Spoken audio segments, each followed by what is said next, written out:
What's the most elaborate prank you've ever pulled? I stole my wife's house from her and sold it, and she never saw the money.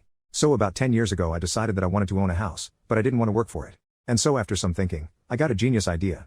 I started using the fact I was an extremely attractive guy to my advantage. I went to as many speed dating events as possible. Sometimes I'd drive hours to attend, and at these events I'd look for the least attractive girls possible. The chubby ones, the really big ones, even the really really big ones. I'd put my charm on when talking to them, and that plus how much relatively better looking I was. It worked every time.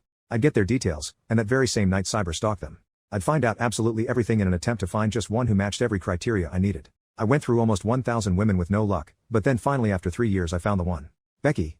Not only was she unattractive, but she also had no dad, no siblings, and most importantly, a terminally ill mother with a house. I immediately reached out to her, saying I wanted to take her to dinner that Saturday. Now, Saturday was 2 days away and she lived across the country, meaning I had to drive across 6 states and live there in my little Nissan pickup until I found a place, but either way.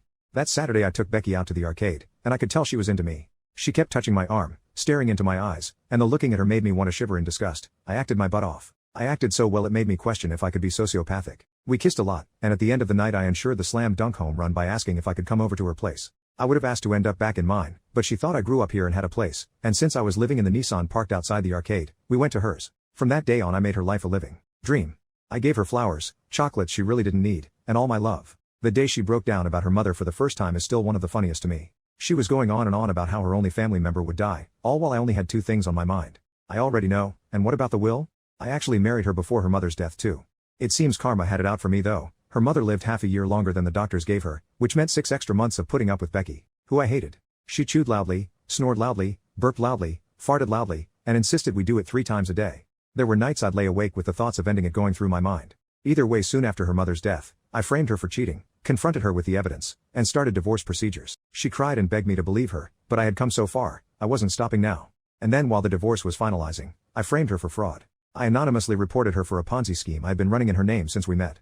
I had funneled $200,000 back and forth between random accounts of elders I scammed.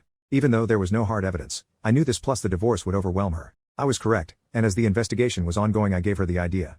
Authorities might potentially seize her house. Because our divorce started before the investigation, she could transfer the house to me to avoid it getting seized. I promised to give it back when she got out, and by continuously pressing her about it, persuaded her. She legally transferred ownership to me, and soon after her trial came. I watched her walk away in handcuffs, then went home and started the listing process. I sold the house, bought another in a cheaper country, and kept the remaining $150,000. She never heard a word from me again.